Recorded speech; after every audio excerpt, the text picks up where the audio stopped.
The Washington Post and SurveyMonkey did a 50-state poll at the end of August. One of the surprises in that poll was Texas was competitive. We went back in last week in 15 battleground states. Texas is still competitive. Now, I'm not saying that Donald Trump is going to lose Texas, but what's happened in that Lone Star state is a surprise to everybody, and there's other polling that confirms it. And if it stays that way, the Republican Party is going to have quite the autopsy. Maeve? Well, to that point, I mean, we've all been looking at these huge booms in Latino registration, particularly in swing states, because we all want to know what's going to happen in 2016.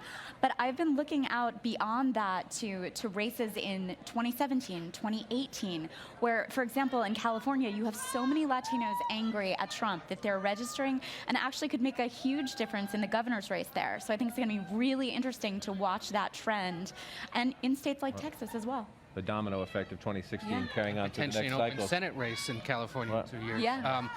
We're here for a debate, but we'd be remiss if we didn't remember we're also in the middle of a big congressional battleground, 2 competitive House races just here in the Las Vegas area, and then, of course, the Senate race. Democrat Catherine Cortez Masto versus Republican Joe Heck. This is the only chance for Republicans to possibly take a seat, and it would be Harry Reid's seat.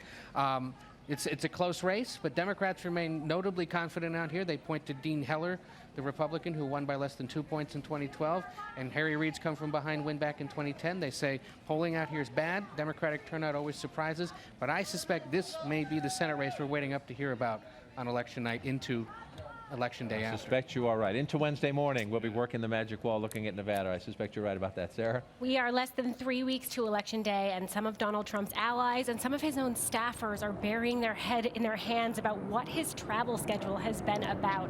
He was in Colorado. He was in Wisconsin, states where he has just the longest shot of winning, rather than touching down, shoring up his support in Arizona, holding a big rally here in Nevada where it's a closer race. And he's also under pressure to spend a lot more time in Pennsylvania.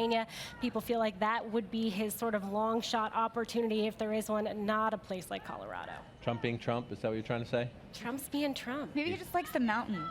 Loves those mountains. That's it. Candidate as campaign manager. Sometimes it works, often it doesn't. I'll close with this. We should not forget, Ed touched on this, the potential impact of tonight's final presidential debate on the battle for control of Congress, especially control of the Senate. Now, Republicans have been confident for most of the cycle that they would keep the majority even if Trump loses, but there's now a serious case of GOP Senate jitters. The size of Clinton's lead nationally and in battlegrounds like New Hampshire and Pennsylvania is tilting the map heading into the final stretch. And then there's the math.